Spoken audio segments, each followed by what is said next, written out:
Hi hello வணக்கம் நண்பர்களே, அனைவருக்கும் வணக்கம். இன்றைக்கி நம்ம இந்த வீடியோவில் இதை பற்றி பார்க்க போகிறோம் அப்படின்னு பார்த்தீங்கன்னா, அது மற்றும் பள்ளி கல்வித்துறையில் வந்திருக்க மிக மிக முக்கியமான தகவல்களை பற்றி இந்த வீடியோவில் நம்ம பார்க்கலாம். ஸோ டெட் மற்றும் நியமன தேர்வில் தேர்ச்சி பெற்ற ஆசிரியர்கள் தற்பொழுது போராடிட்டு வராங்க.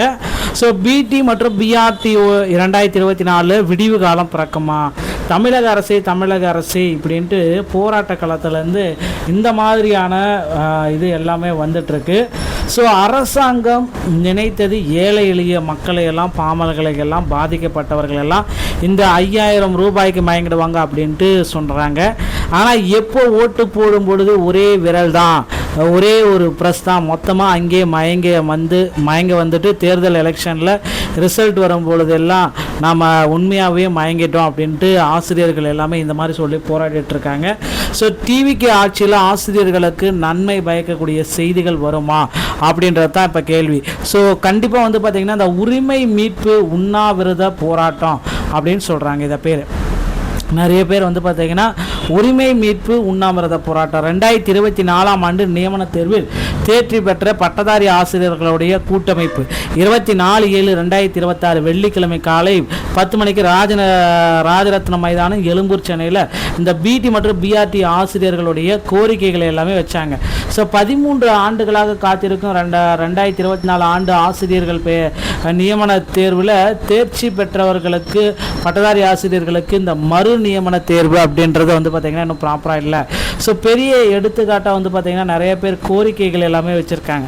ஸோ இங்கே இருக்க வேண்டியவர்கள், அதிகாரிகள் எங்கள் வாழ்க்கையே சின்னாபின்னம் ஆகிட்டாங்க அப்படின்ற மாதிரி எல்லாமே போராட்ட களத்திலேருந்து நமக்கு சில தகவல்கள் வந்துட்டுருக்கு. ஸோ இந்த மாதிரி எல்லாமே வந்து பார்த்திங்கன்னா போராட்ட களத்திலேருந்து நியமன தேர்ச்சி எழுதி ஆசிரியர்கள் தற்பொழுது போராடிட்டு இருக்காங்க. இவர்களுக்கு ஒரு முக்கியமான ஒரு அப்டேட் வந்து பார்த்திங்கன்னா பள்ளி கல்வித்துறையிலேருந்து இவங்களை அழைச்சி பேசி ஒரு முக்கியமாக இவங்களுடைய போராட்டத்தை முடிச்சு வைக்கணும் அப்படின்றத தான் நம்ம எல்லாமே எதிர்பார்க்கலாம். என்ன சொல்கிறாங்க அப்படின்றது எல்லாமே நம்ம அடுத்தடுத்த வீடியோக்களில் இதை பற்றி நம்ம சொல்லலாங்க. சிறப்பு டெட் தேர்வு முடிவுகளை வெளியிடுவதற்காக இடைக்கால தடை மீண்டும் நீட்டிக்கப்பட்டிருக்கு. ஸோ சிறப்பு டெட் தேர்வுகளை இனிமேல் வெளியிடுறதுக்கு வாய்ப்பே இல்லை. இதற்கான இடைக்கால தடையை மீண்டும் நீட்டிப்புகள் செஞ்சுருக்காங்க. ஸோ ஆகஸ்ட் 24 வரை நீட்டிப்பு செஞ்சிருக்கு. கருணை மதிப்பெண் கிரேஸ் மார்க் வழங்குவது குறித்து முடிவெடுக்க அரசு கூடுதல் கால அவகாசம் கோரியதை நீதிமன்றம் ஏற்றுக்கொண்டது.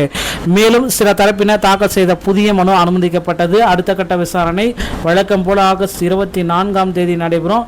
இந்த கருணை மதிப்பெண் தொடர்பாக எந்த உத்தரவும் இன்னும் பிறப்பிக்கப்படவில்லை. ஸோ இதுதான் அவங்க குறிப்பிட்டே சொல்லிட்டாங்க. கருணை மதிப்பெண் சார்பாக இன்னும் எந்த விதமான முக்கியமான உத்தரவுகள் எதுவுமே பிறப்பிக்கப்படவில்லை. அதனால் வெயிட் பண்ணுங்க, ஆகஸ்ட் 24 வரை இந்த இதை வந்து தீர்ப்பை வந்து ஒத்தி வச்சிருக்கேன் அப்படின்னு சொல்லிட்டாங்க. ஸோ அடுத்து வந்து பார்த்திங்கன்னா நீங்கள் எல்லாருமே எதிர்பார்த்த மாதிரி நமக்கு இன்னும் ஒரு சில முக்கியமான தகவல்கள் வந்து பார்த்திங்கன்னா ஆசிரியர் தேர்வு வாரியத்தில் வந்திருக்கு. ஓகேங்களா? ஸோ எல்லாருக்குமே என்ன அப்படின்னு நடக்கும் பார்த்தீங்கன்னா இந்த டிஎன் டெட் 2026 ஆசிரியர் தேர்வு வாரியத்தில் மிக மிக முக்கியமான விஷயம், முக்கியமான நாள். மதிப்பெண் விஷயத்தில், டெட் மதிப்பெண் விஷயத்தில் தமிழ்நாடு அரசு என்ன கொள்கை முடிவு எடுத்திருக்காங்க அப்படின்றது தான் இன்றைக்கி தெரிஞ்சிடும். ஓகேங்களா? இதை தான் எல்லாருமே போராட்டியிருக்காங்க. மாண்புமிகு நீதிமன்றத்தில் தமிழக அரசு தன்னுடைய அந்த கொள்கை முடிவு என்ன அப்படி சப்மிட் பண்ண போகிறாங்க அப்படின்றது தான் இப்போ கேள்விக்கூடிய இதனுடைய விஷயம். உங்களுக்கும் எல்லாத்துக்குமே தெரிய வந்திருக்கும் அப்படின்றத நம்ம சொல்லலாம். ஸோ கடந்த அரசு ஜனவரி மாதம் 2025 நவம்பர் டெட்டோடைய ரிசல்ட் வந்தது. ஜனவரி 30 ஜனவரி 29 ஒரு அரசாணை வெளியிட்டாங்க.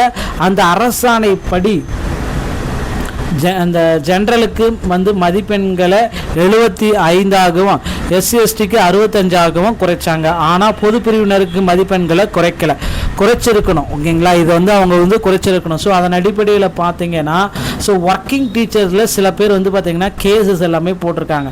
ஸோ மிஸ்டர் ராமகிருஷ்ணன் அவர்களுடைய தலைமையில் கேஸ் வந்து பார்த்தீங்க அப்படின்னா ஹைகோர்ட்டில் என்ன கேட்டாங்க அப்படின்னா, நீங்கள் ஏன் இன்னும் தமிழ்நாடு கவர்மெண்ட் கேட்டுருக்காங்க, எதுக்கு ஜென்ரலுக்கு வந்து மார்க்கை குறைக்கல, உங்களோட ஐடியா நீங்கள் குறைங்க அப்படின்னு சொல்லியிருக்கீங்க. ஸோ வந்து தமிழ்நாடு கவர்மெண்ட் முன்கூட்டியே நாங்கள் குறைக்கலாம்னு திட்டமிட்டுதான், குறைக்க தான் போகிறோம் அப்படின்ட்டு சொல்லியிருக்காங்க. ஸோ அந்த அளவு எவ்வளோ குறைக்க போகிறோம், என்ன கொள்கை முடிவு அப்படின்றது இன்னும் விரிவாக சொல்லலைங்க. ஸோ இந்த 24ஆம் தேதியில் இதற்கான அப்டேட் வருவோம் அப்படின்றத எதிர்பார்க்கறது. டெட்டுடைய ஸ்பெஷல் ரிசல்ட் வந்து பார்த்திங்கன்னா வெளியிடக்கூடாது அப்படின்றது சொல்லியிருக்காங்க. ஸோ அந்த 24ஆம் தேதி வந்துருச்சு. ஸோ கண்டிப்பாக இது வந்து பார்த்திங்கன்னா ஒரு மாதம் போஸ்ட்போனும் பண்ணிட்டாங்க. அப்படியே வந்து பார்த்திங்கன்னா அடுத்த மாதம் 24ஆம் தேதிக்கு இந்த இது அப்படியே போஸ்ட்போன் பண்ணிட்டாங்க. அதனால் அடுத்த மாதம் 24ஆம் தேதி வரைக்கும் நம்ம வெயிட் பண்ணி தான் ஆகணும். ஓகேங்களா. ஸோ நீதிமன்றத்தில் இதை தான் அரசினுடைய கொள்கை முடிவு வெயிட் பண்ணலாம். ஓகேங்களா. ஸோ டெட்டில் வந்து பார்த்திங்கன்னா கிரேஸ் மதிப்பெண்கள் இருக்குது, போனஸ் மதிப்பெண்கள் இருக்குது, கொள்கை முடிவு இருக்குது, சிறப்பு மதிப்பெண்களுக்கு வெயிட்டேஜ் இருக்குது. எல்லாமே ஸ்பெஷல் ஒர்க்கிங் டீச்சருக்கு மட்டும் தான் அப்ளை ஆகும். பொறுத்து தான் நம்ம பார்க்கலாம். டிஆர்பியில் இன்னும் சில முக்கியமான தகவல்கள் நமக்கு வந்திருக்கு. ஆசிரியர் தேர்வு வாரியத்தில் முதல்வர் விஜய் அவர்கள் தேர்தல் வாக்குறுதிகளை குறிப்பிட்ட மாதிரி 149 ஜிஓயும் பகுதி நேர ஆசிரியர்களுக்கு பணி நிரந்தர வாய்ப்பையும் கொடுப்பாங்க. அப்படியே பார்க்கலாம். 2026 புதிய நோட்டிஃபிகேஷன் பிஜிடிஆர்பி யூஜிடிஆர்பியோட நோட்டிஃபிகேஷன் நம்ம இன்னும் ஒரு சில தினங்கள் எதிர்பார்க்கலாங்க. டிஆர்பி மற்றும் பள்ளிக்கல்வித்துறை சம்பந்தப்பட்ட செய்திகள் அனைத்தும் உடனுக்குடன் பெற நீங்கள் நம்முடைய சேனலோட இணைந்திருங்க. நன்றி, வணக்கம், தேங்க்யூ.